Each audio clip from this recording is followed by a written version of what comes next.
Good morning, everyone. Hi, good Good morning, morning. Vicki. How are you? Great, really chilly. It's a little It's cold chilly. here. Chilly Yeah, in Chile. Yes. yes, You get to use that for the next, what, 6 months? Well, hopefully not 6 months. yeah. A You few know months in it. who's the author of that phrase? Oh, no. Max. Max was the first who said, "Oh, Chile in Chile." Ah. Yeah, Oh, neat. Mags. yeah. Excellent. Hi, Max, if you're watching, Yes. we Yeah. miss you. Hope you're doing well. Hope you're not too chilly. But I can tell you that here in my little part of Ontario, it was pretty chilly on my morning walk. It was colder than I expected. So Yeah. like we've had nice warm days, and then last couple of days have gone cool again. So Mm, you wouldn't know yeah. that, summer is about to start officially in the northern hemisphere, because it doesn't feel like that right now where I am. Uh-huh. And that's funny because we were talking Hmm. before going live, Yeah. and you and I have the almost the same temperature right Yeah. now. Yeah. My morning walk But was thinking it look was like look 9 how I am. degrees. Yeah. I feel like a bear or something. Yes. Well, Betsy couldn't make it this week, but hopefully, I think there might be someone else coming in to join us. So we'll see if that person does, and if not, then we will take it and do something else. And Betsy did send me something, a snippet from her concert last week, which I will. She did. She Oh, great. did, and I Wow. might have to go mute myself while I cue that up later on. So. Okay. It Okay. looks like I'm Maybe not paying attention at one point while Vicky's talking. I apologize for that rudeness. yeah, maybe when I show the profiling cover, maybe you can prepare that. Yeah. I will. I Yes. will. But we should say hi to everyone who is here live Yes. with us. Ozzy, the first one to join us. She's staying Oh, awake, staying awake. Ooh, ooh, ooh, ooh, who? staying awake. Dee has joined us from Augusta, Georgia. Rick Cleland from just a little bit south of me here in Ontario. Anne Fiordalisi, how are you doing, Anne? Hi. And Anne has reminded me that we do have to end at a good time because we have another Zoom meeting at 12 noon Oh, for those who are involved in the WikiTree challenge of this week. course. Filling out profiles and increasing the CC7 of Diane Southard. And that's going really well. We're over 1,100 already. Yeah, what was really cool is when I sent an email out to all the team. I'm the captain this week of the WikiTree challenge. And at that point in time, it was exactly 1101. Like 1101 was the number of her CC7. So Great number. great number, yeah. So at some point today, I'm sure it'll get up to 1111. Ooh. It'd be cool. I don't know who will get that 1111 profile, but that'd be cool. Who else is here? Tia is here. Veg Beauty. Judy Stutz is here. Excellent. And I'm scrolling quickly. A lot of conversation between Anne and everyone here. Scroll down. Who else is here? I'm pretty sure I saw John Tyner. Happy U.S. Flag Day. Okay. I didn't know that was a thing, that there was a holiday devoted just to flags. Wow. But apparently there is. Okay. Happy U.S. Flag Day. I'm waving at you as you wave your flags. Okay. Maybe we need an American to join us on this to correct us or to let us know what that's all about.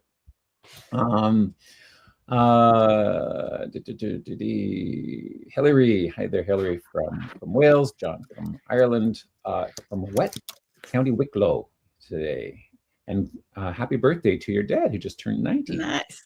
Yes. Happy Nice. birthday, Good Mr. time Tyner. zone, everyone from Vic Thor. Hello. Hi, Victor. And look who's here, special guest Eowyn, our forest elf. Hey. Me.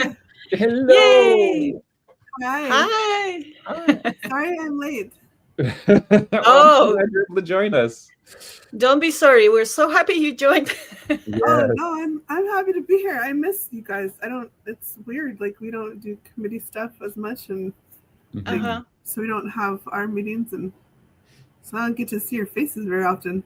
Yeah. Yes. Great to see you. Nice. Great. But it's early in the morning for you over there, right? It is 8:05 here. 8:05. Yes. Yeah. Oh God. Yeah. I'm not gonna lie. Like I didn't sleep well. Actually, I'm really glad you messaged me because yeah. I was afraid I would, but I thought, I know I'm so glad you did it because I didn't want to miss this. But I just had a kind of rough night. But so yeah. So I've been awake for like 4 minutes. So if I'm slow, well, I finished my TARDIS of coffee. It's empty now. I would pass it to you through the screen. Fill it up. I'm gonna start with this. Oh, a Dr. Pepper. Oh, wow. That has caffeine in it, doesn't it? In the States? Yes. But zero sugar. Oh, it doesn't have caffeine in Canada? I don't think it. Well, it might.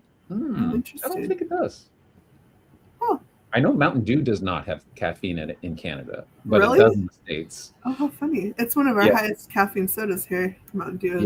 Yeah. Well, I found that out. I think I don't know if I told that story here, but I went to a conference when I was a math consultant in the States, and I had Mountain Dew in the middle of the night because I just needed something to quench my thirst, but I didn't want to, so I didn't have Coke because I knew Coke had caffeine. What I didn't know is that in the States, Mountain Dew has a lot of caffeine, and I was still up at 3:30. And why am I not sleeping?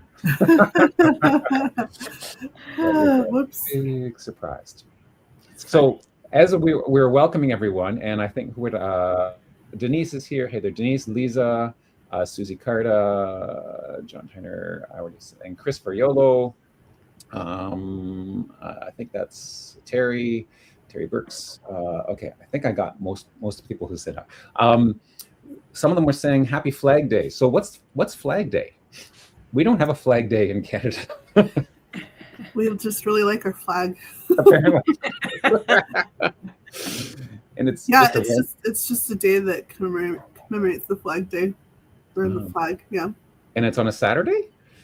I think it's always on the 14th, if I remember right. So I think it's just on a Saturday. That's 14th. Yeah. Okay. Yeah. Okay, yeah, it's a fun day here in America. We have Trump's birthdays today, and then we have protests all across the country for like a No King's Day and Flag Day. So it's wow. Should you celebrate or should you protest? Yeah. And how, like, what if you're showing like the flag? What side are you like? It's very confusing. So I'm just gonna do genealogy today. Yeah, do genealogy. Yeah. It's safer. It's less let's confusing. have fun. Wow. Oh goodness. Yeah. Okay. Well, we are not going to veer into politics. No. So, I can start with the profiles, and that'll give you folks time to. Are you ready to do did you want to start with the question of the week? Let's start with you. What's that? Let's start with you. Oh. Okay, then. You're the only one who's done his homework. I did a little bit. I've done some homework. I have done some homework. There we go. I have done that. So let's just share my screen here, and I'll probably have to zoom in, as I usually do. There we go. Okay, yeah, that's needs to be zoomed in a bit. There we go. So the connection checkers this week and the profiles they're for are all follow of course the theme of famous fathers, because certainly in much of the world, but not all the world, but in Canada and US and Chile, is that true? Chile? It's Father's Day this Sunday, tomorrow. And I think I saw a map, and there more countries celebrated Father's Day tomorrow than in other times. But interesting. But not always. Like it's Mother's Day and Father's Day are like that. Not the whole world doesn't celebrate those days on the same weekend. Yeah. But that seems to be more consistent. But anyways, Father's Day. So that is the theme, and so we have lots of fathers here to celebrate. So let's switch. So the first one, I think when I click on, they always load in reverse order. So that's the order. I'm just going to go across. So Richard Williams Jr. Is the father of tennis greats Venus and Serena Williams. Oh, okay. Yeah. So that's the father of pair of tennis phenoms, professional tennis players Venus Williams and Serena Williams. He's also a member of the he's part of the Black Heritage Project. And if we look at his ancestry, now zoomed in a little too far because you can't see that very well. You can't see a lot of it here. We've got up to his grandparents and a couple of his great grandparents. We've got that defined. So that's kind of neat there. And he was born on Valentine's Day, which is kind of cool, in 1942 in Louisiana. Oldest child of Julia May Metcalf and Richard Dove Williams. He had 4 younger sisters. Sadly, on this Father's Day, his father was never very involved in his life, which is kind of sad. But he was mainly raised by his mother. Moved to Chicago in 1960. Married in 1965.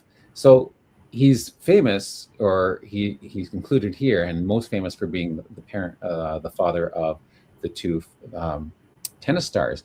But he's actually the father of many children.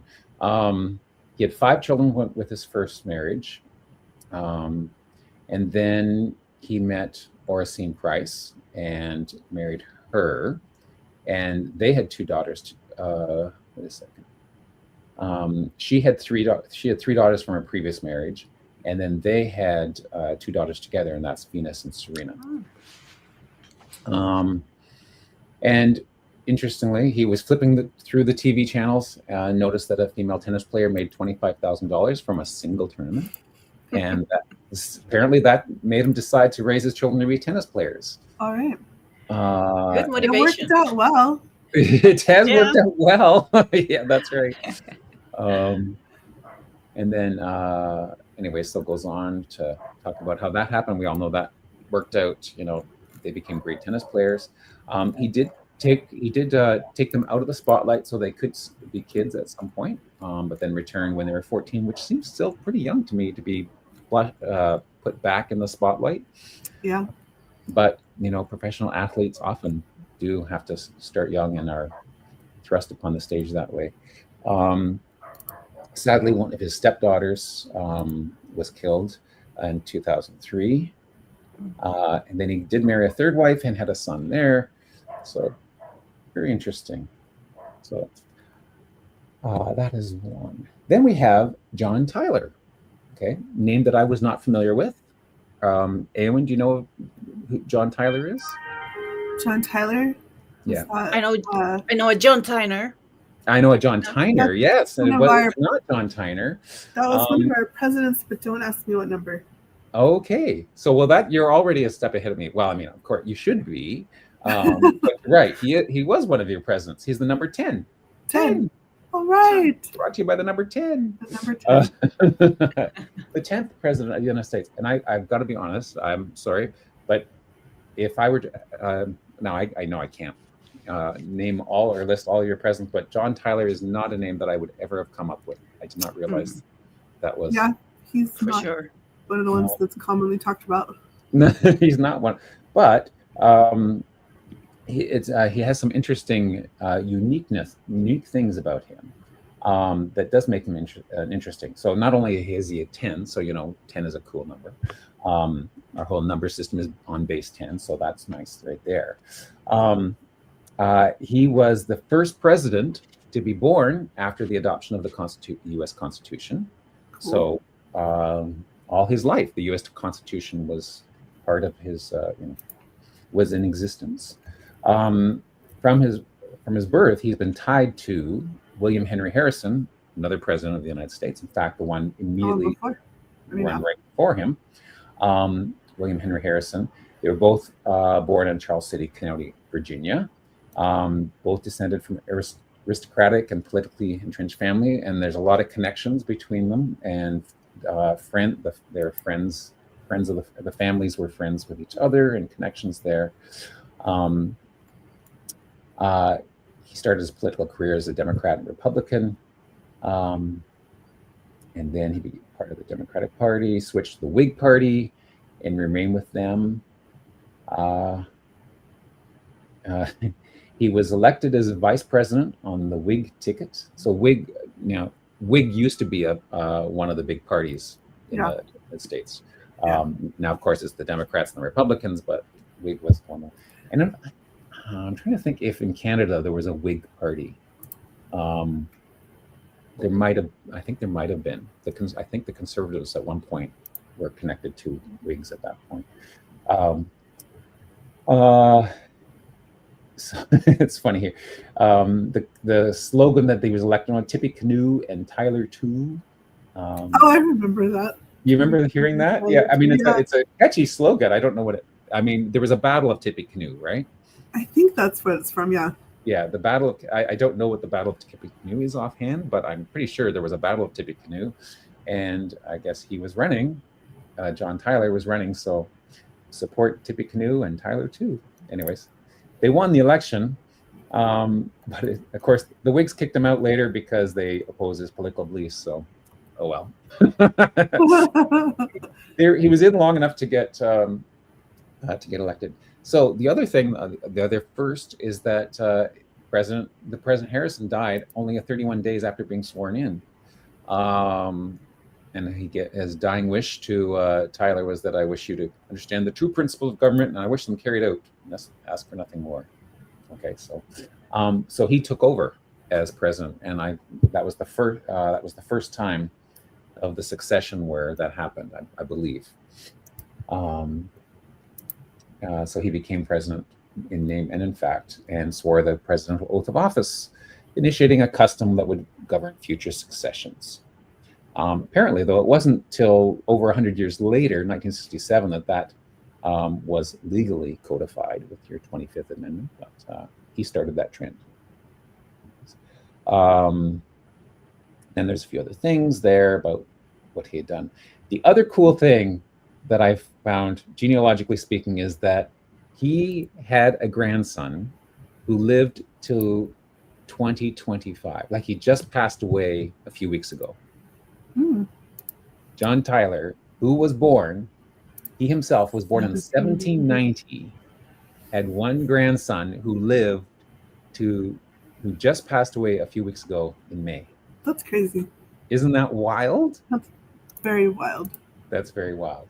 So there's a link in the profile here to an interview with his last living grandson, Harrison Tyler. President John Tyler's grandson, Harrison Tyler, still alive.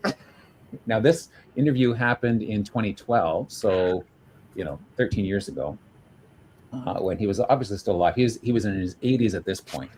He died when he was 96. So just a few weeks ago, he was 96 years old. But here he is in his 80s being interviewed. Yeah, I'm still alive. And still here. So I thought I would show off, I would take this opportunity to show off one of the tree apps. So one of the tree apps, and you go to the tree apps by clicking on this little icon right here. This is the tree apps icon, the 3 squares and the circle.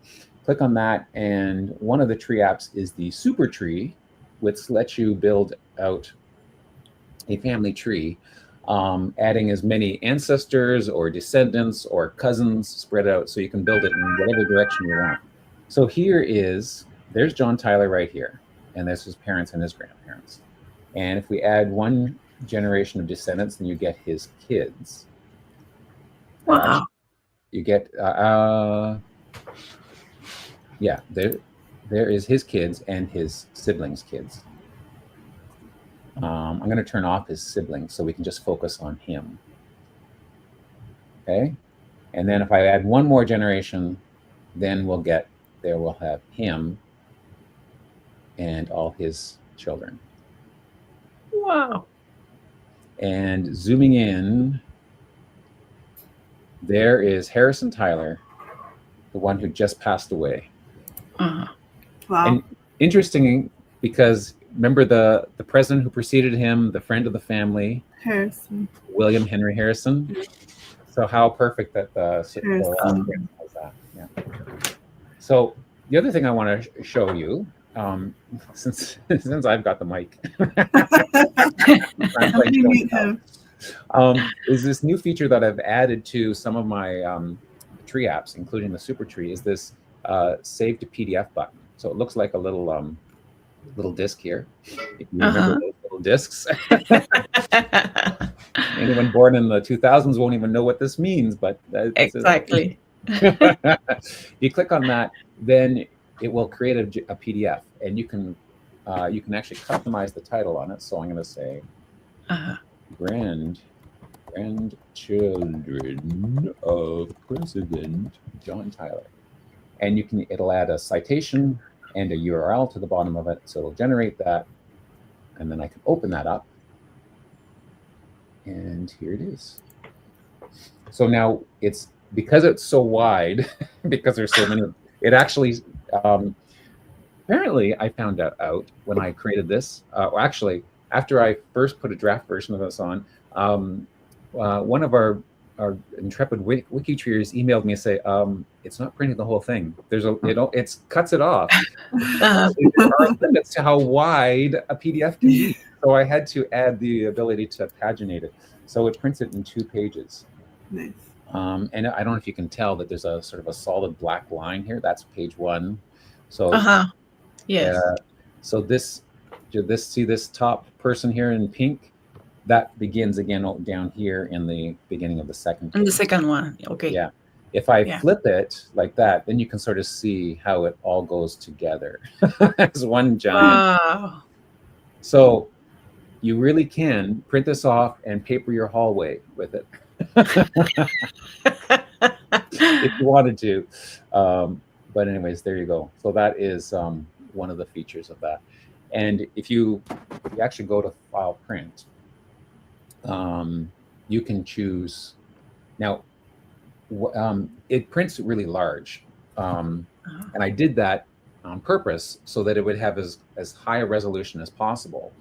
Because if you were using this as a wall chart, then you wouldn't want it in tiny little, you'd want it to be bigger so people could actually read it from a bit of a distance away, right? Yeah. But if you're printing it at home, it will, most operating systems now will automatically just sort of shrink to fit. So you just choose whatever paper you want. So if you choose, I'm going to put it on legal, and that's still going to be too small for me to read, I think. But if you had access to larger paper, or if you sent this PDF off to a print shop, then you could print it however you want. And there is I designed it so there is some overlap, so you could trim and then just slightly line it up so that it overlaps. And there you have it. And can I show it? Yes.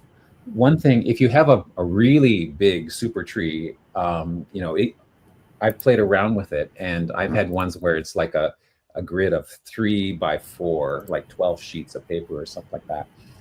I've put in, if you zoom in really far, the bottom of each page, I put a little wee mini map. Wow. So if you've got all these pieces of paper and you don't know how they fit together, you can see. Can you see that? Yeah. This little here. So it gives you the grid, and then it fills in where this little piece of paper fits. Nice. But I made it small so it doesn't distract you. You're a wizard, Greg. Yeah. That's a little wee Easter egg of a feature I added in this. But anyways, I digress, as I always do. Wow. You thought of everything. I have a fun John Tyler fact really quick. Oh, good.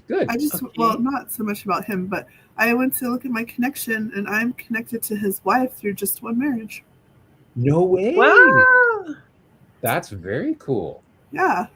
Imagine. Very cool. So we're like pals now. You're pals. We didn't know about John, and now you're related. Now I'm related to him. And now you're related. Excellent. That's great. No, I feel bad that I didn't know more. Oh, okay. So now I was going to say, now we're on to the third profile of 12. And Fiordalisi is going to be really worried that we're not going to make our deadline. We're not going to make our deadline, guys. Time. Because here's the thing. Like, Greg, you take as much time as you want, but people shared about their fathers, so I want to make sure that I will go long to get the fathers in. Okay. That's good.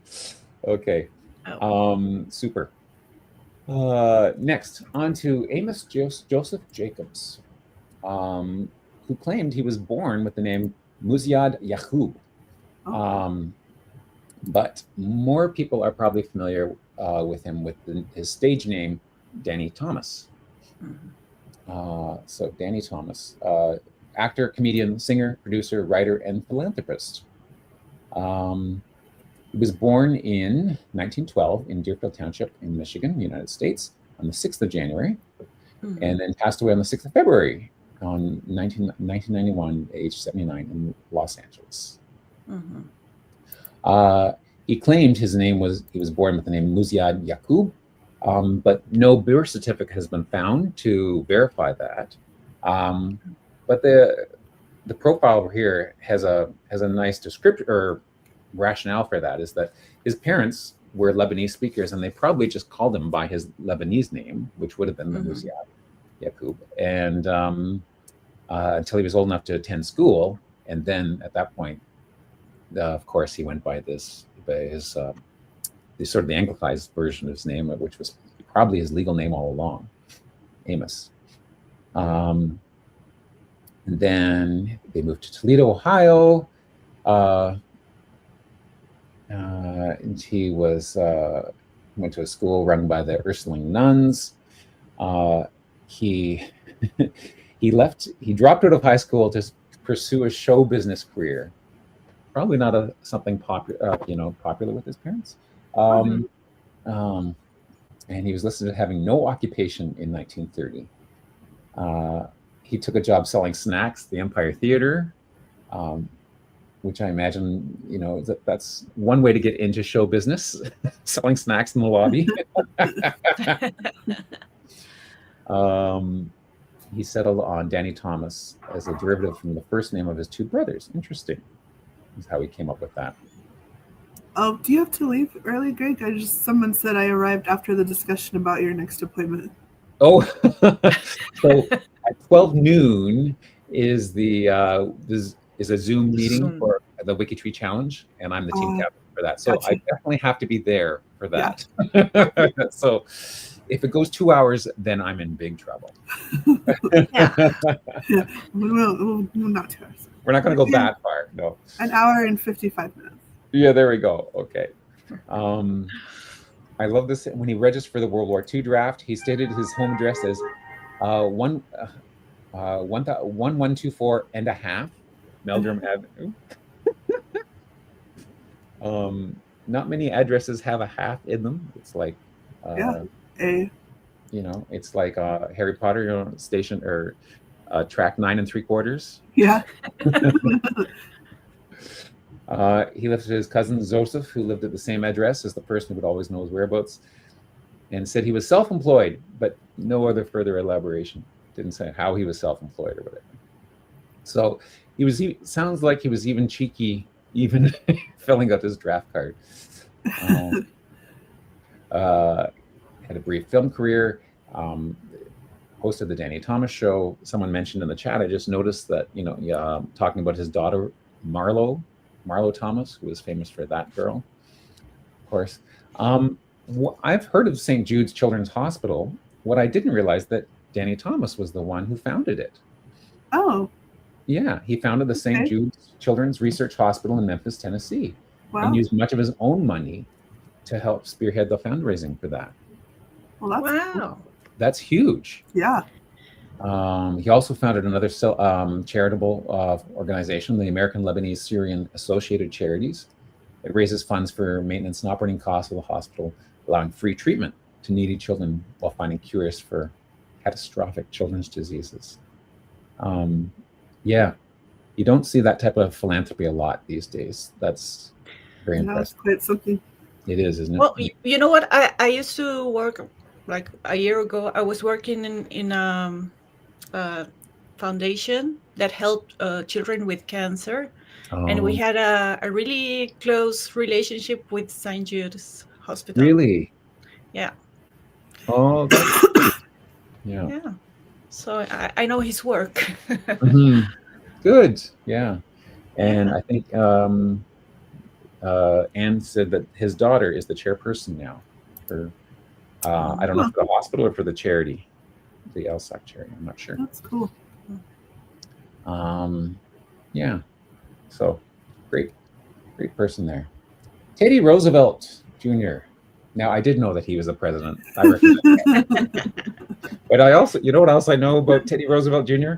He was the commissioner of the New York City Police. Oh. And I know that because we used to watch the Blue Bloods TV show. Oh, funny.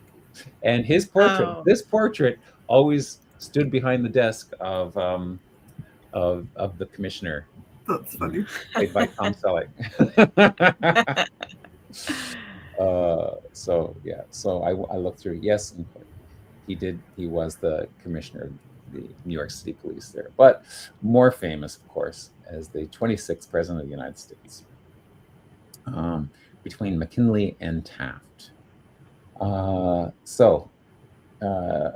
He has a quote there. I'm not going to read the whole quote, but I do love when we get quotes from the profile person, especially when it sort of sums up their feeling and their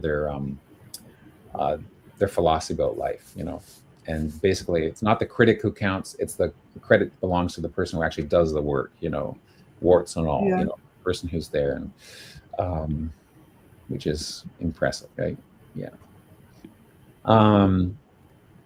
He had two sisters and one brother. People called Teddy Bamey. That was his nickname, or TD. Married his first wife in 1880. Lost his wife and his mother on the same day, which is very sad. Again, 14th of February, 1884. 2 days after the baby's birth, on the 12th. And then he left his baby Alice in the care of his sister while he grieved over the losses. That's very sad. Then his second marriage in 1886, and they had 5 children. Hobbies: breeding, hunting, and protecting the environment.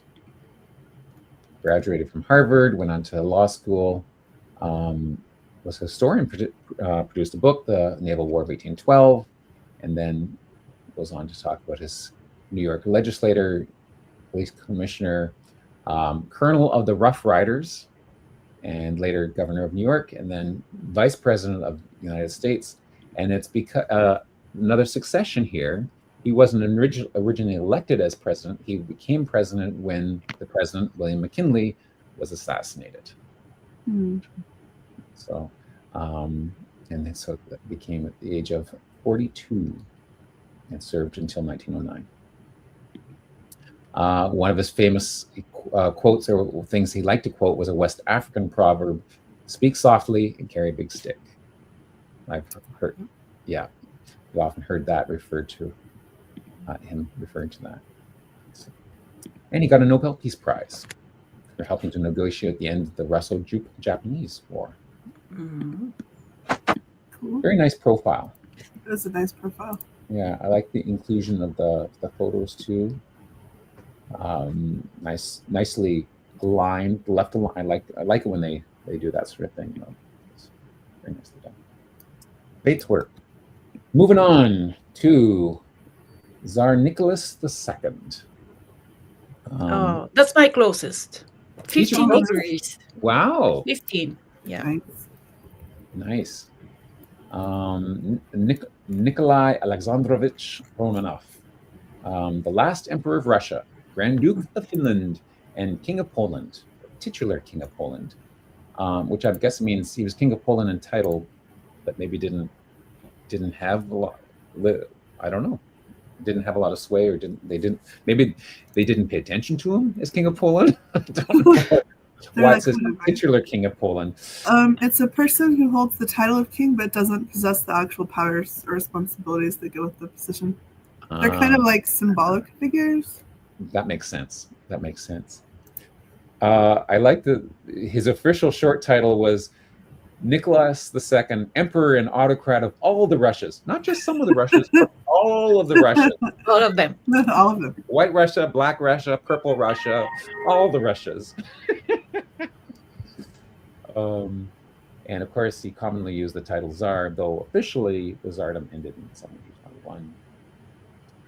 Interestingly, he's known as a saint in the Russian Orthodox Church, St. Nicholas the Martyr. Of course, he ruled until he was forced to abdicate in 1917. And then, of course, what's very famous is the end of his life, along with most of his family, when they were killed in 1918 in that horrible massacre. But to be balanced, enemies nicknamed him Nicholas the Bloody because there were some things, obviously, that he did that were as the Tsar, which were not good. The Kodinka tragedy. I'm not sure details of that act. Have either of you heard of that? No. First two? No. Anti-Semitic programs, Bloody Sunday, which is violent suppression of the 1905 revolution, execution of political opponents. He did some things, so not so great. Though, despite all of that, I don't know. No one deserves being killed along with all of your family members, right? Yeah. That's just nasty. But Emperor of all the Russias. All the Russias. Daniel Massey, Canadian content here. Hey. He was a blacksmith in Newcastle, Ontario, and began the production of agricultural implements in 1847. So he was actually born in Vermont, in Windsor, Vermont. We have a Windsor, Ontario, but I'm pretty sure that does not butt up against Windsor, Vermont. There's another state in between there, New York's, But anyways, to Daniel Massey Sr. and Rebecca Kelly. The Massey family itself came from England and then arrived in America. But they moved to Upper Canada somewhere between 1802 and 1807, right before the War of 1812 happened. Studied in Watertown, New York, to return and to run his father's business later, and he grew it along with its heir. So he's famous for, of course, farm equipment. Massey, the big company Massey Ferguson, which produces tractors and other farm implements today, started out originally. Massey had a partnership with a person named Harris, Allenson Harris, who had a foundry that made and repaired farm machinery. He himself had built a workshop to make farm implements in 1847 in Newcastle, and they joined forces, Massey Harris. And in fact, I remember we had a thrashing machine on our farm growing up that was a Massey Harris. And I remember seeing, yeah. And so that was one of their things. They had a self-propelled harvester. So the one we had was one that was pulled by a tractor, which was the most common ones. But they were the first one to develop one that you wouldn't need a tractor for. It had its own engine. Mm-hmm.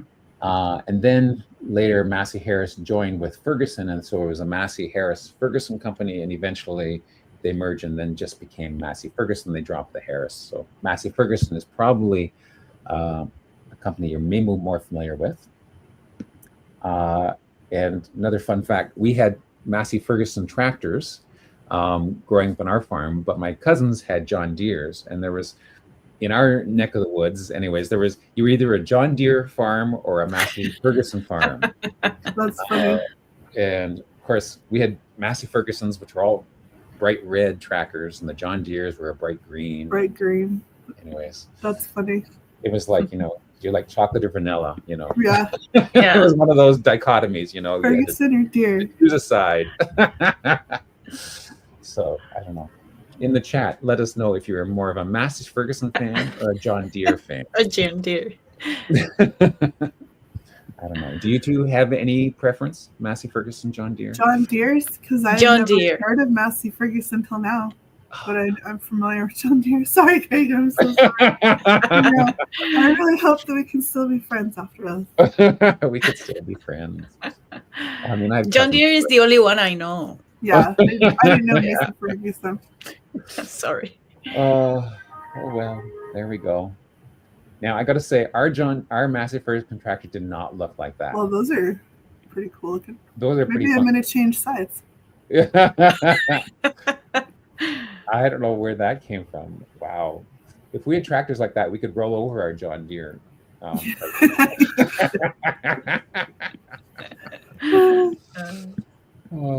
Anyways, moving on. Let's see. Victor Marie Hugo, was born in Besançon in the eastern region of Franche-Comté. He was the third and youngest son of Joseph Léopold Sigisbert Hugo and Sophie Françoise Trébuchet. Of course, he's a French poet, novelist, at the forefront of the Romantic literary movement. And he wrote lots of books, actually, many. But his best-known novels, of course, were The Hunchback of Notre Dame and Les Miserables. Hunchback of Notre Dame, which was published in 1831, apparently served to inspire the restoration of the Notre Dame Cathedral. That's cool. Which luckily now has been restored after its recent fire. That was tragic. But I'm glad that they were able to restore that. Again, it's an amazing feat of architecture, the whole cathedral itself. And then Les Miserables, of course, is one of his best known works and one he thought was one of his greatest accomplishments. Yeah, very interesting. Now here in the middle of the profile is this little piece of French. So I should go into I wonder if we can go into the history. We can tell who wrote that. Comment, edit the biography. I wonder if it was Brian. We have to go back and see. Previous change. Nope. Oh well. We'll check that out later. But anyways, in the middle of his profile, which is all written in English, except for this little part here, Victor Hugo, dessinateur and aquarelliste. Designer, artist, and aquarelliste. I believe that probably means watercolors. Right? And so here's a picture of a design or a painting that he had done. And that's Vieux Saint-Malo, so old Saint-Malo. So Saint-Malo is a town in France, which is in the northwest section, Normandy, I believe. And in fact, Quebec City in Quebec, Canada, was based on Saint-Malo. So this actually, there's Quebec City itself has a number of grand ports or doors that you enter the city with, and that's kind of what that design reminds me of. So very interesting. So he was an artist as well as an author. Yeah, I didn't know that. Yeah, very cool. Fact. Love his stuff. Yeah. Then we have Charles Darwin, born in 1809, Shrewsbury, Shropshire, England, and passed away in 1882 at the age of 73 in Kent, Downhouse, Bromley, Kent, England. Oh, easily confused.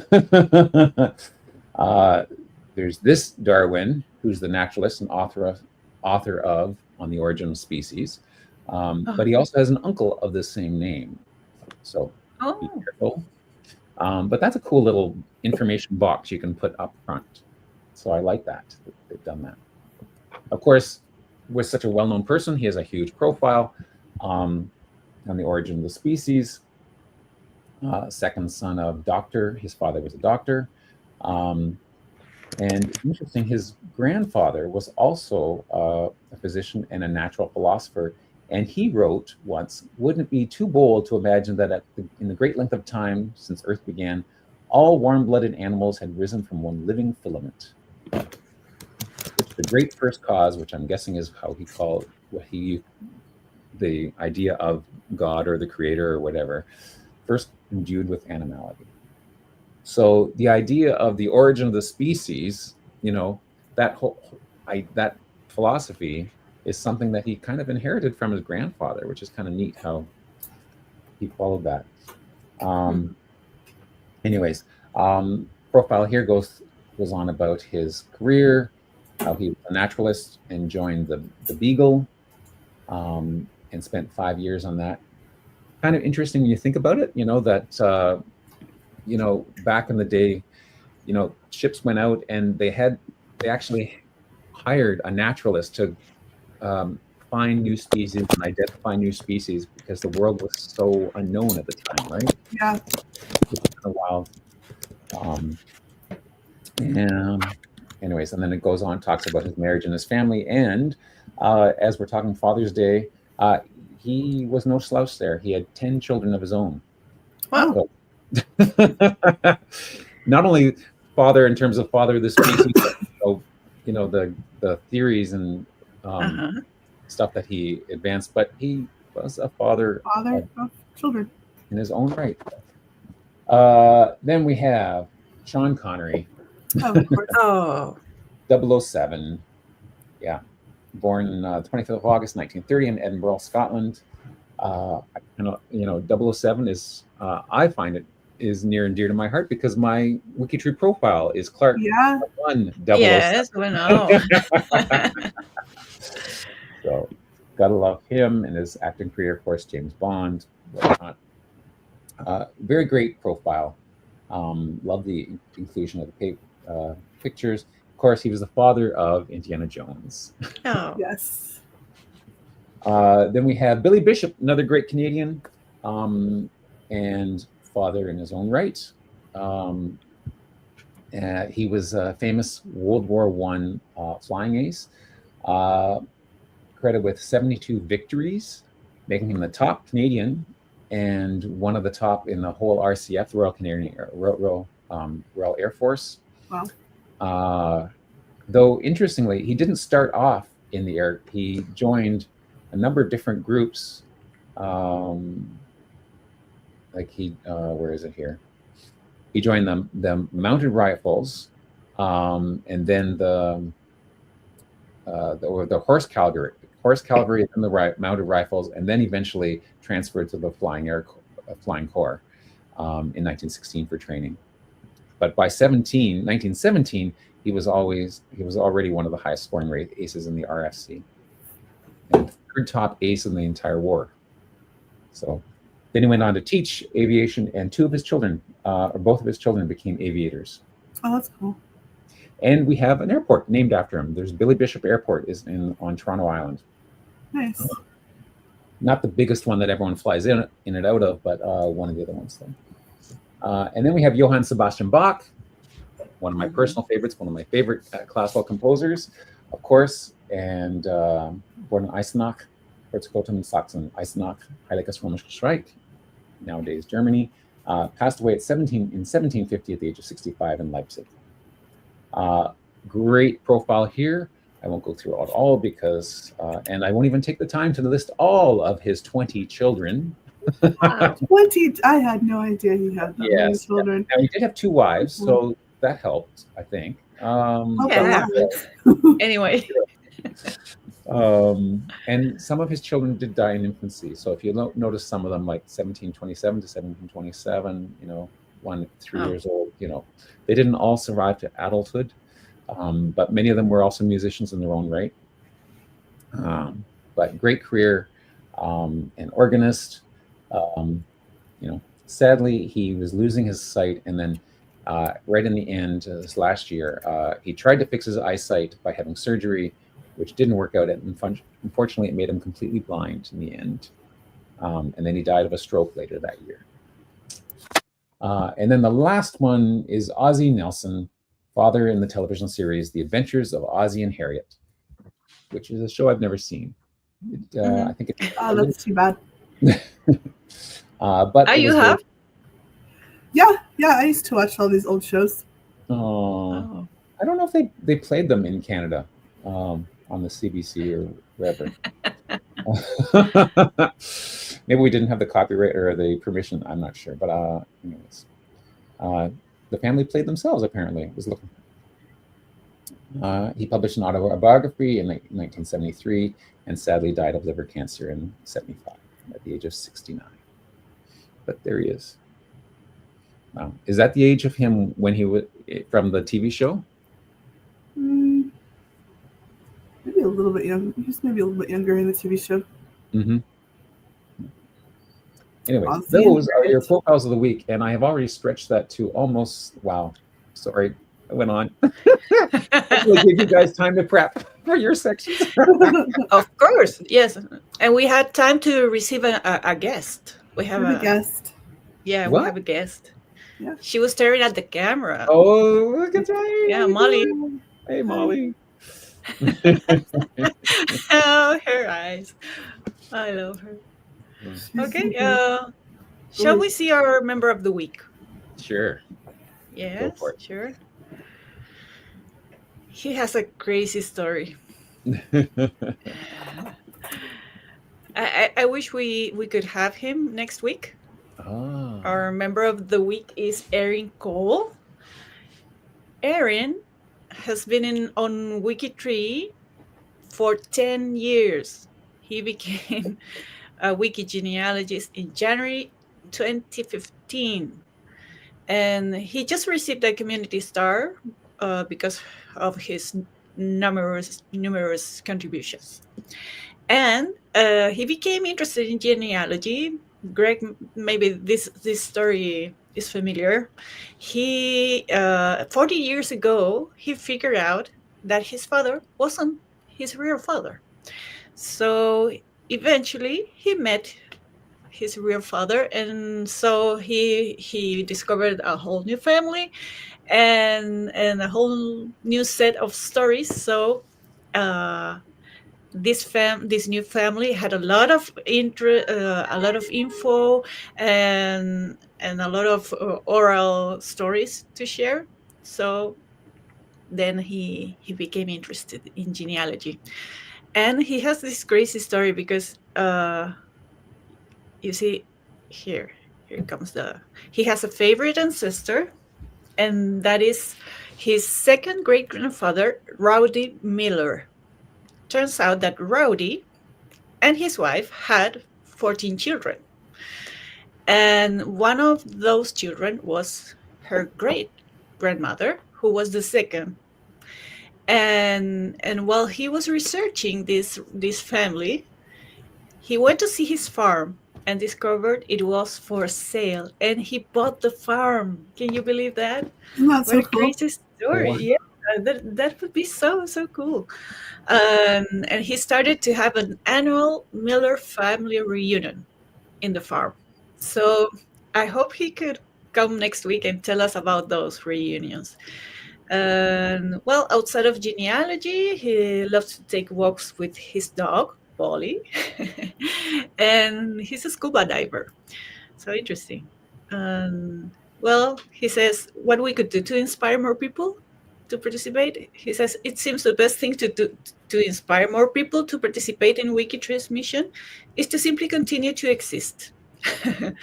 So we'll just exist and keep on doing what we do. I think we're doing a good job, don't you think? I think so.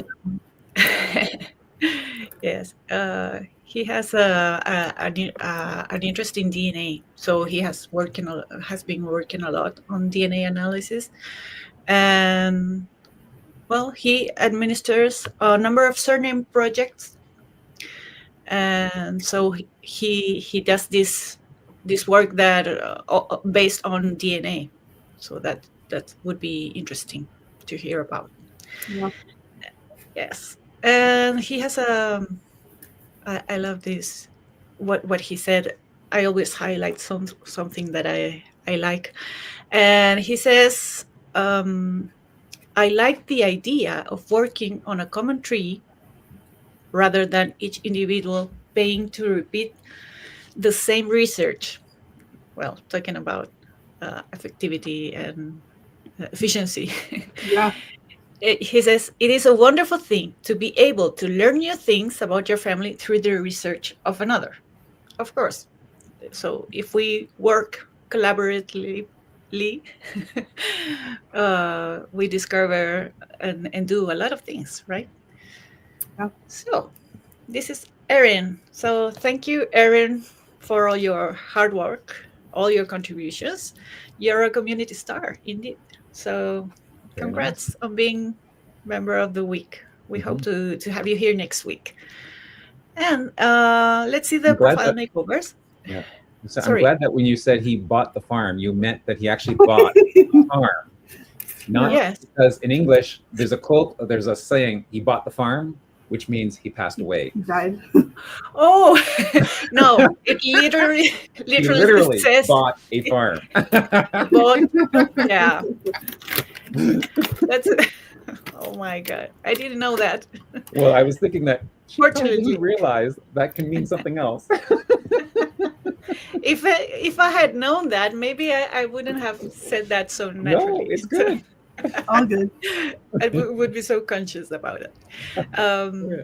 Well, you know, we had a theme, a proposed theme for the profile makeover this month, and the theme is June.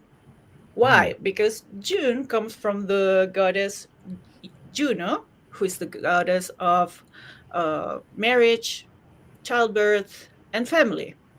And her name comes from the word Juno, which means youth. And youth is about fertility. That's why she rules childbirth and family.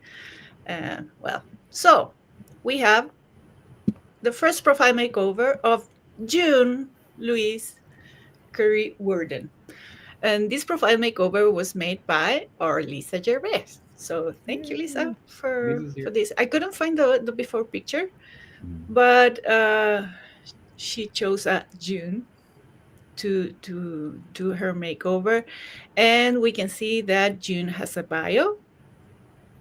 We know now that she was born about 1905. And probably she was born at New Brunswick. Let's see. She got married in Canada, in Montreal. And June was the daughter of Alan Curry and Mary Eliza Child. Let's see what changes did Lisa do. You know, you can always take that on the history. So this is the work that Lisa did in June. See, the last changes were made in March this year.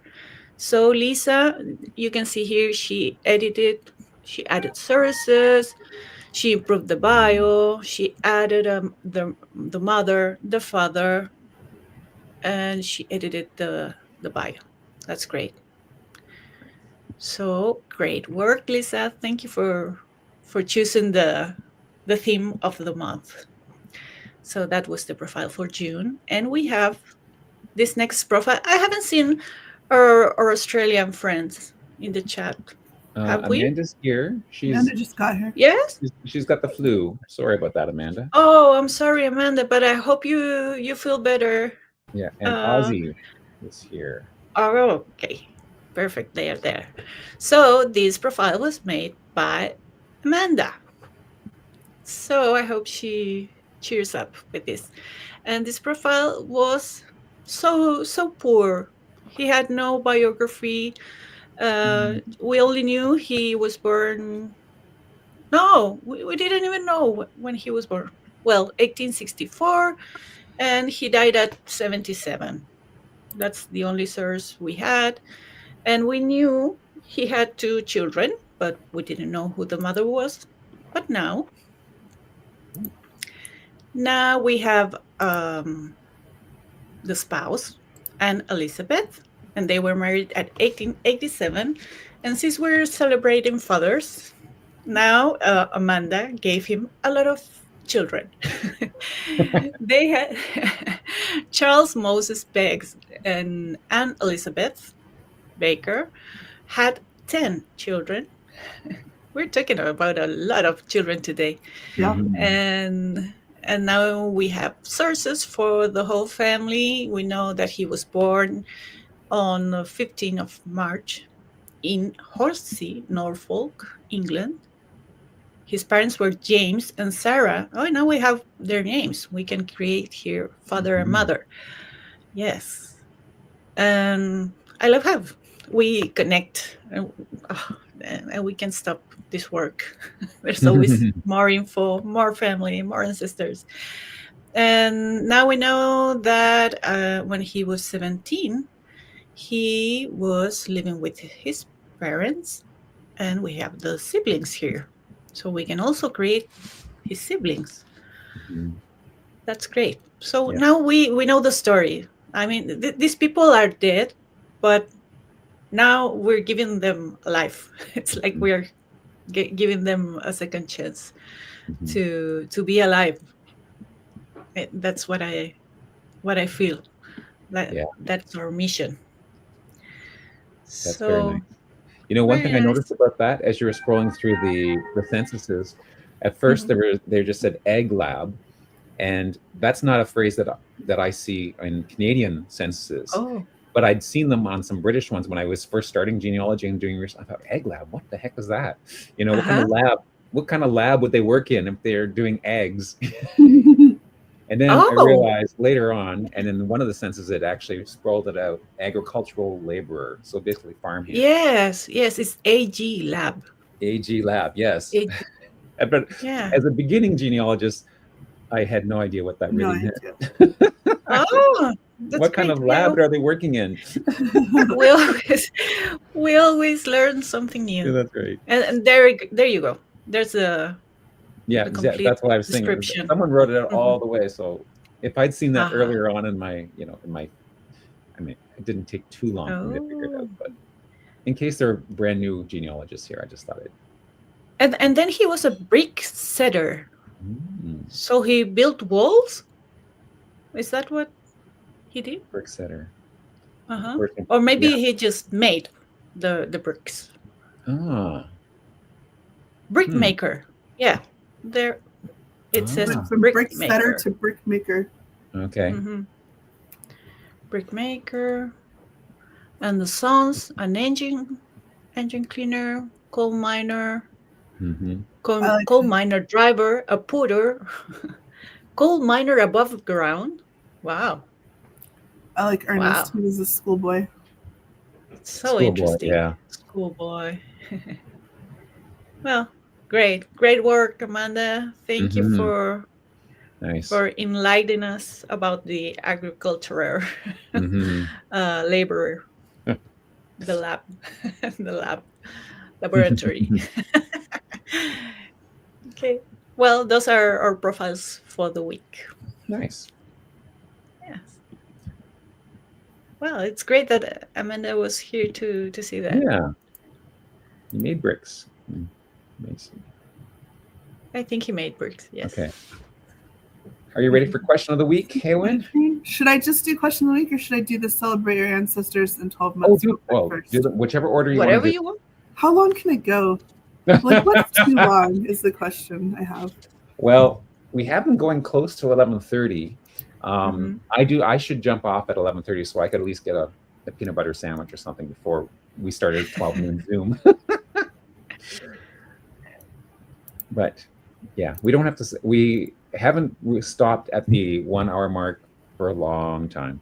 Okay, let me go. I'll go as fast as I can till 11:30. That's okay. You know what? Take as much time as you need. And you don't have to. We want to honor as many people as we can. I know there's just like the Father's Day, and there's just so many great Father's Day tributes that. Exactly. Yeah. Okay, so 12 months of photos. Their theme was music. Am I looking at the right one? Yes. Right? Or do I need to be in May? No. Okay. So this is from M. Ross. And she says, you can't hear the music, but she can. Her dad was playing music on a harmonica. Oh, yeah. We saw that last week. Sorry, Owen. Oh, it was there last week? Yeah. Check the date. Yeah, because it's up there for the whole month. Oh, you probably saw all of these then. That too. Did you see the violin? The violin, yes, we saw. I think we saw violin. Yeah. Oh, this was 10 hours ago. Okay, these should be good. That one we wouldn't have seen. Yay! So this is actually, it's from Betsy. So there we go. This is the flute section from the North Shore Concert Band. It was taken the day of the final concert of their 69th season. She's been in the group for 9 years, but others have been in it for decades. Wow. Okay.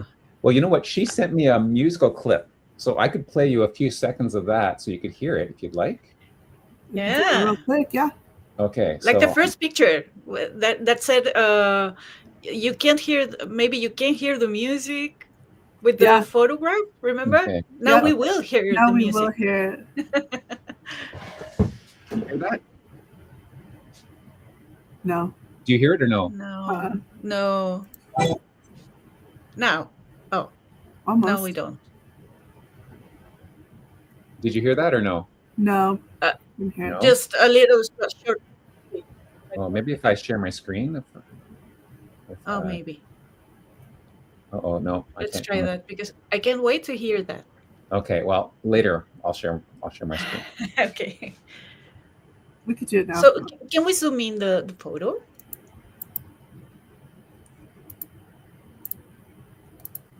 That's as big as it gets, but here. Oh, there is Betsy. Yes, on the left. On the left, yeah. It's great. Pretty cool. They look so fancy. They look so fancy and happy to be there. Great, thank you, Betsy. So yeah, that's the newest photo for June. So that was an easy one. Celebrate your ancestors with a connection to June. So let me check the dates on these. You've probably seen most of these. Okay, so this is from Anne. So Francesco Saverio, sorry, Chris Fariello for butchering, Antonio Ettore Floridelis, born 12 June 1886 in Oriolo, Italy, died in March of 1956 in Cleveland, Ohio. This is Anne's paternal great uncle. He had one of the longest names in the family, as you can see. He was the first in the family to arrive from the old country in 1900. I guess they lived in a poor Italian village in southern Italy, and Ettore went to America to seek his fortune, like so many others. He sent a letter in 1900 asking if Francisco would join him in Seattle. Gosh, he got all the way to Seattle. Ettore would send money since Ettore was working at the Italian embassy. Let's see. He worked at the Union Trust Bank in Seattle. He was at a foreign exchange office that helped Italian immigrants. Nobody knew how he met his wife. Maybe at social gatherings. And let's see. I guess they changed their names to be more American, is what she's saying here. They moved about 20 minutes from Anne's family home in Mayfield, Ohio. They owned a fruit and vegetable farm in Richmond Heights that's now a shopping center. They always had a public fruit and veggie stand. Her cousin used to pick cherries for them. He died when Anne was 5. They had no children. They were both buried at the Acadia Masonic Memorial Park Cemetery, about 15 minutes from where Anne lives now. Wow. So that's pretty cool. It's cool. Oh, that's beautiful. Oh, that's nice. Yeah. Nice profile, Anne. Yeah. Very clever to use that image when you don't have a photograph. I guess he got in trouble for picking. He got scolded because he was picking the cherries the wrong way and they were getting bruised. Oh, oh no. Not good for selling them. Whoops. Oh, yeah. Oh. All right, so question of the week was tell us about your father. I was happy to see there's just so many great answers here about people and their fathers. So this is from Deborah Aiken. Her father worked for the U.S. Foreign Service as a diplomat. She has a sister that was born in Australia and a sister that was born in Chile. Oh. There you go, Vicki. Nice. Before that, he was in the Air Force where he met her mother on a blind double date. They were not each other's date. But he was smitten from day one. They married within a year and had Deborah 11 months later. She was born at MacDill Air Force Base. On a dare, her dad and his best friend took the Foreign Service exam, and on her brother's birthday, he was accepted. So part of that involves taking languages. He passed Spanish, so he was sent to Australia and said the system never made sense. He learned Spanish, went to Australia. After that, it was Chile and then Texas to get his master's, Ecuador, Virginia, Mexico, Liberia, Costa Rica, back to Virginia, where he eventually retired. Wow. Crazy. Whirlwind world tour. Her father swore by the saying, if you love what you do, it isn't work, and he loved what he did. He was also a history buff. If I mentioned something new, he told me about something similar that was historic. That's what my dad does too. Taught me to think, trust nothing without verification from multiple sources, be happy about my smarts, enjoy my life, and to be strong. He once told me that women should strive to be courtesans, smarter than men, or at least as smart, able to converse about anything and everything, take pride in themselves and their dress, etc. He believed women were as smart, if not smarter, than men. And if we utilized our strengths, we could become anything and anyone. He met everyone. He made important friends. So on a dare, he worked his way up from a consular office to a deputy chief of mission. He met everybody, made important friends and fun friends, and lived a full life. They were married. His mom and he were married 47 years when he passed, and then she passed just a few months later. So, Edwin? Yes? I think we should have T-shirts with that phrase. Trust nothing without verified sources. Yes. I would buy that. Yes, definitely. So from Liza, her dad had a relatively short life. He died at just 42. She said he wasn't very famous to the rest of the world or even Toronto, Ontario, Canada, but he was very important to me. He was born in 1935. After high school, he went to Toronto to take a summer course to become a teacher. On a school trip to Stratford to see a play, a young lady from his class asked what the initials on the banner meant. That young lady became her mother. So they talked on the train all the way back home. Tom taught for a semester, then got a job at a bank. They got married in 1956 and moved from Windsor to Toronto and had 5 kids. Liza was still a baby when Tom got very sick. The doctors said that he had a kidney disease. It's usually inherited, but his parents didn't have it, so he was a new mutation of it. He was given a maximum of 10 years to live. He went to work every night at the bank to provide for his family. She remembers very clearly seeing her parents walk hand in hand to the streetcar stop a few blocks away every morning. On the Friday before his 42nd birthday, he walked into the house and collapsed on the floor. An ambulance was called, and that was the last time she saw her dad alive. But sad. He lived up to 12. He lived 12 years from his diagnosis, so a couple of years longer than. But she said, my dad had lived his life in the shadows, doing what he needed to do to provide for his family and to be a good father. He will always be missed by those who knew and loved him. Oh, thank you, Lisa, for sharing. PJ Evans. My father was a mechanical engineer, mostly doing design and development. He frequently built his own prototypes in his home workshop. He applied for his first patent early in his senior year in college, before he was even 21. It was for a roll paper cover for headrests. He also loved opera. He read as much as he had time for, and he enjoyed gardening. Great. Nice. She likes this one. Oliver Stegan. My father was a mathematician. Math. He specialized in computers. I remember reams and reams of endless computer paper, which he brought home for me and my younger brother to practice drawing and painting on. He had contracts with changing firms, Siemens, IBM, Nixdorf, often on 3-year projects and then switching firms again. 80-hour weeks were not unusual in the 1970s, and the marriage did not survive that strain. As the firstborn, I identified strongly with my mainly absent father, so I continued to emulate him being a math major in high school. Let's see. He was diagnosed with asbestos and given 1 to 3 years to live, so Oliver took his youngest child down to meet the grandfather he hadn't met yet. It was a special 3-generation time, and then at the end of that trip, Oliver's father gave his grandparents' wedding Bible to him. That's a good heirloom to have. He lived another 9 years. My oldest daughter could visit him for his 70th birthday. My middle daughter, still 1 year later. We'd Skype once a week, 30 to 60 minutes. He didn't fear death, often saying, no complaints, I've had good innings. Things. Yeah. So that was 7 years ago, I guess, that he died. And he said, despite never having been close geographically with my dad, I still catch myself thinking every now and then, oh, I have to tell him that he would be interested, before realizing he's no longer there. Oh. Bev Brettel, my biological father is a complete mystery to me. He's not named on the birth certificate, but since receiving her Ancestry DNA results, she does learn that she has a paternal half-brother. So hopefully she's looking to make paternal connections. He wants to come back and read this and help her. Let's see. Another mathematics person, Roger Starr. Oh, this is excellent. I know. Everybody's fathers are mathematicians.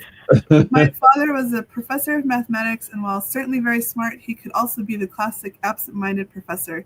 He had a habit of resting his glasses on his forehead when he was thinking, and one day, as he was working on a paper, he rested his glasses on his forehead as he considered his work. After a few minutes, he was ready to resume writing and started looking around for his glasses, which were nowhere to be seen for him. He spent 20 minutes walking around the house looking for his glasses, all while they were resting on his forehead. Everyone in the family was stifling their laughter, but none of us told him. He eventually discovered them resting on his forehead. I hate to say I have done that. I was going to ask. You ever have done that? Stephen Harvey. My father was born in 1891. That's 134 years ago. Can anyone beat that? Wow. Oh. I can't. Nope. No. No. I was just curious. Yeah. But we know William. No. Harrison. Yes. Tyler good. Yeah. It would be close. Yes. Mandy Mackey. My father, David Gale, was born in 1922, the fourth of 5 children. He and his 3 siblings were very clever, and he was told he was behind the door when the brains were handed out. That is funny. At 17, he was training to be an architectural draftsman when he decided to join the New Zealand Air Force. He eventually became a transport pilot working out of England and India. He was the first Allied pilot into Italy after the end of the war. Wow. After the war, he joined the fledgling commercial airline in New Zealand, eventually became the chief pilot for the domestic part of Air New Zealand. He was president of the International Federation of Airline Pilots for a year. His final flight was into Kai Tak Airport in Hong Kong, which he said was the most exciting place to land a commercial plane.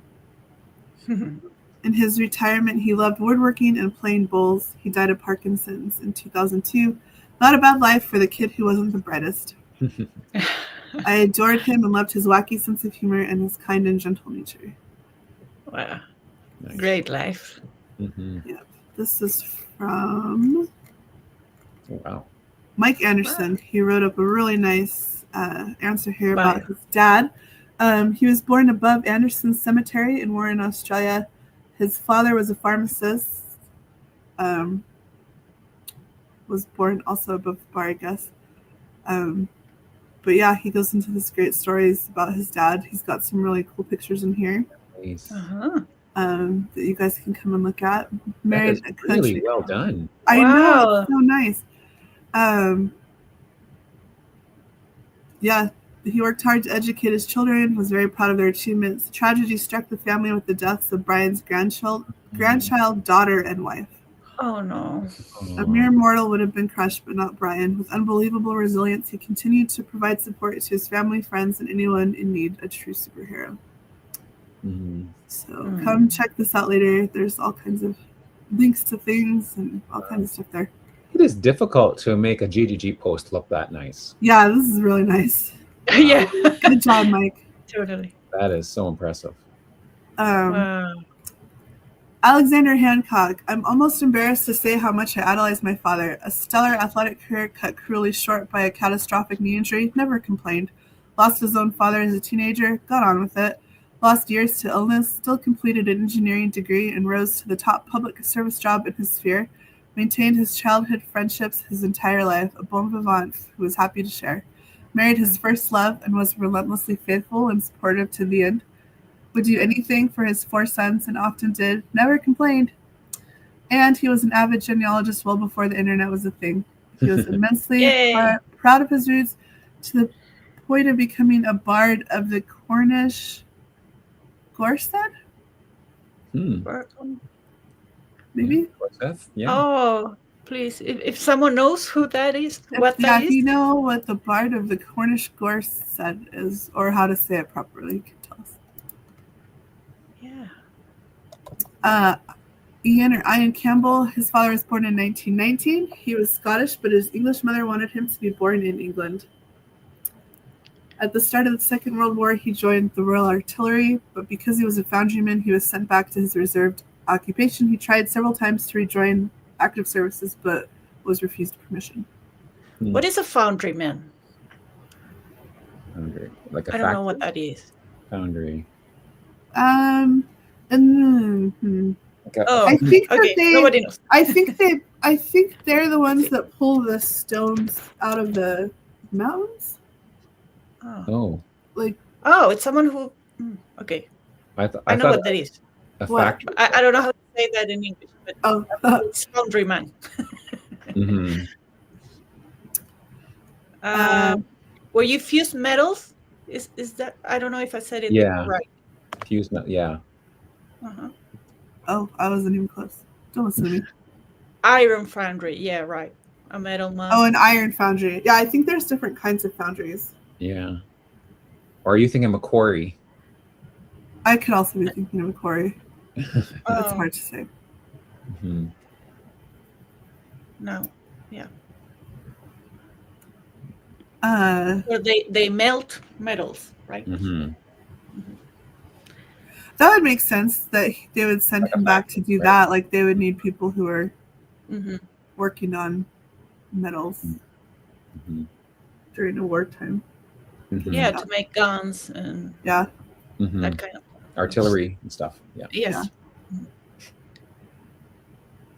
Tanya Kazim, my Jordanian born and raised father, was progressive in many respects when it concerned our education, as was my mother, who had planned our summer vacations in Massachusetts to be educational as well as fun. He recognized what my and my sister's skills were. For example, my skills are researching, writing, and proofreading. My 3 younger sisters' skills are public service, marketing, and human rights. Not to suggest that our mother didn't recognize those skills. Let's see. From Cara Shelton, she first started researching her family tree because of her father. He died when she was so young that she didn't remember him. Her grandfather remarried and moved away, so they remained a mystery that nobody ever really talked about. There were no pictures. So when she was 14, she started asking her aunts and uncles for everything that they remembered about the family. Turns out her dad was an engineer. His own father also had died quite young. And when his mother remarried a traveling evangelist, he was put in a boarding school for the school year. I don't know why that's funny. They left him with the parting gift of a build-it-yourself radio kit because they felt so bad about leaving. When they returned to pick him up for Christmas, he had wired the entire boys' dormitory to hear the radio. He was 11. Dad and Mom met at Miller's radio store in Orlando, where she was the bookkeeper and he was the radio repairman who grooved platters in the evening, and he would sing romantic ballads to her in his Irish tenor and the singing style of the 30s. That's cute. When World War II came, he enlisted soon he was teaching radio operation repair at Fort Monmouth, New Jersey. Next, he was drafted for a top secret project, which he leapt at the opportunity for.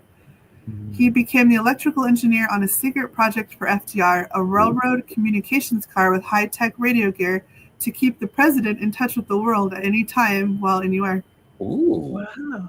Very cool. From 1942 on, during the war, Daddy was with the president everywhere. From Hyde Park to Warm Springs, Georgia, he met foreign and local dignitaries, Winston Churchill to local mayors. He spent nights sleeping on the train at Hyde Park. Even when FDR flew overseas, Dad was there at Yalta, everywhere in the background. Though still in the Army, he functioned as a member of the Secret Service. Wow. So instead of Air Force One, he did Railcar One. Railcar One. After the war, Dad moved back to California and opened a little radio TV store. Later, he went back to work for the government as a rocket scientist and worked on projects including the F-4 at a local base. He designed the umbilical release for rockets on a 6-day notice after an accident with a manual release. Then at 49 years old, he died. He was a vague figure in my life that prompted so much of what I have done, what I'm interested in, and even, through that mysterious DNA, the careers of 2 sons who are quite literally rocket scientists at the same facility at which he ended his career. Oh. I still miss my daddy, still seek to understand more about him, even though I never really knew him. Wow. Wow. I would say you know a lot, and that's very cool. Yeah. And he packed all of that in 49 years. Yeah, that's amazing. So inspiring. So inspiring. Yeah. Let's see. Wendy Tippett. My father was a wonderful man. He married my mother at 23 and always worked hard at his various jobs, mainly so he could be home for me at lunchtime. He made a tasty stew in the same way as he watched his mother make it in Liverpool. He was always laughing and full of jokes and could see the funny side of anything. I still miss him after 30 years, and I'm sorry I promised I would come home after a year in Canada. Then I met my future husband, and I didn't. Oh. He was a great father to me. That's nice. Oh. Bill Hull. The story I tell people about my parents. They met at a college dance in Syracuse, New York, where my dad was the disc jockey playing the records.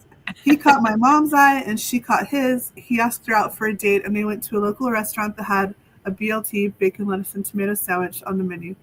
My mom, who grew up on a dairy farm, had never heard of a BLT, but my dad said, "Try it, you'll like it." She liked it so much that she married him. And that's why I'm typing this message to share with everybody, as I would not be here if it was not for a BLT.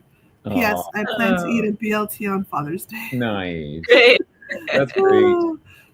These are all so great. And there's another one from Bill. So I'll do one more. It's Chris. We have to read Chris. Oh, yes.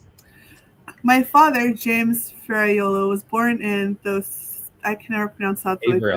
Haverhill. That's what I was going to say. Massachusetts. And was a dentist in Salem, New Hampshire for 50 years. He retired earlier this year and was pretty well known around town. Growing up, it was hard not to run into a patient of his. I'd be at the mall with my friends, and someone would be like, "Hey, I saw your father last week." Now, ordinarily, that can mean anything, but knowing that my dad is one of the major dentists in Salem, I knew what the person meant.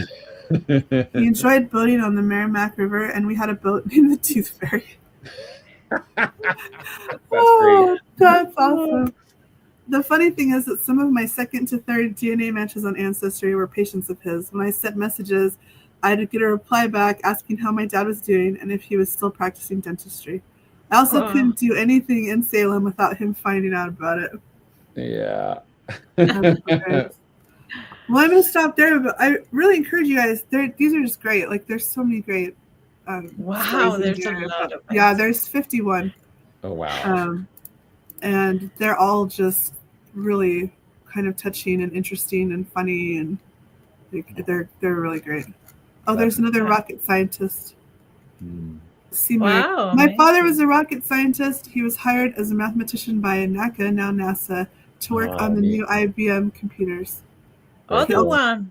He ultimately worked on how to retrieve a rocket that misses the moon's orbit and how to keep the spacecraft from tumbling. That's important. That is, yeah. Just in case. There we go. Just in case. Oh, very cool. Wow. Very cool. Well, since you put together the what's happening this week, did you want to talk about that, Eowyn? Yeah, let me find it. I start this comment. I'd like to show you. Oh, okay. Rick says that I moved into Betsy's living room. Yes, I'm taking care of her cat That's very nice. while she's away. Let me, oops, wrong button. Let me click the right button here. So this week, we are up to here. There's a Saturday horse sprint going on today. There's an Alabama challenge that you can join in. They have their Zoom meeting today. And of course, there's us because we're fabulous. There's not a lot of details here yet, but there's going to be a new history in the headlines. All the question of the week, all the fun stuff. I think the connection checkers, it's going to be U.S. Black Heritage for this week. Oh, nice. Is the project that we're featuring, and because of Juneteenth, is kind of the theme for this week. the question of the week is actually out there already. It's, do you have a story of resilience in your family tree? Mm. So you can come and share that. There is a Friday date night this week. And the other thing that is coming up Monday is that registration for the Connect-a-thon 15 will be up starting Monday. Ooh, Great. wow. So Nice. make sure you get up and get registered. Excellent. Yeah. Good. Be your favorite team. Yes, that's right. Or make a new team. Or just make a new team. Yeah. We love new teams. It is cool when we have new teams. Yeah, that's I great. love how, like, we have teams that have been here since the beginning, which is, I just think is super cool. And then I love that we always get at least one or two new teams. You know. Mm-hmm. Oh, excellent. Clean up Australian suggestions month. Good. Mm-hmm. That's a good one too. That is good. Yeah. Great. Well, thanks for joining us, Awen. Always great to see you. Happy to be here. It's fun. Yeah. It's You great can to drop see it you anytime, again. even if all three of us are here. I can still drop it. I might. Nicely into 4 sections, so we could always have you. It's a fun way to start a Saturday. It is. It is. Even if it's 2 hours earlier for you, then. That's fun. Wow, they're already rooting for their teams. No, Tortoises. Right. And I always forget the name of this team.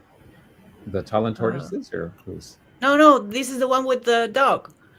Oh, they're the Northwest Terriers. Northwest Terriers. Yeah, that's Sorry. Right. Or I thought she was just saying hi to Finn because Anne always likes to say hi to Finnegan. Oh no, this is the day of Molly. Oh, the day of Molly. Yes. Yeah. Oh, but I'm sure Finn is there Molly with can you. Share. She doesn't. Yeah, that's right. Yeah. Well, people are reminding me that it's time for me to go. So in half an hour, join me on the Zoom chat if you're taking part in this week's WikiTree challenge. And then we will be done that by the 1 o'clock for the Alabama challenge Zoom chat. So lots of chatting today. Yeah. So I'm going to share my screen and hopefully play the clip of from Betsy's concert last week. So she said, cue it up to the 8-minute mark because then the band goes really wild and it's a little more dynamic. And so we'll play 30 seconds of that, and then I'll go into the final closing and end off the stream. So anyways, thanks everyone for being here. Everyone who's here live with us.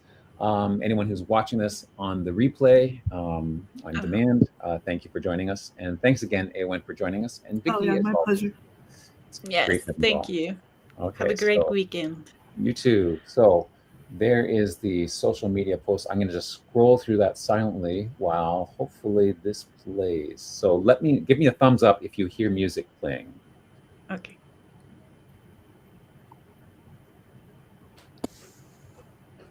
Anything? You hear anything? Nothing. No. What do I have to do to make the music? Thumbs down.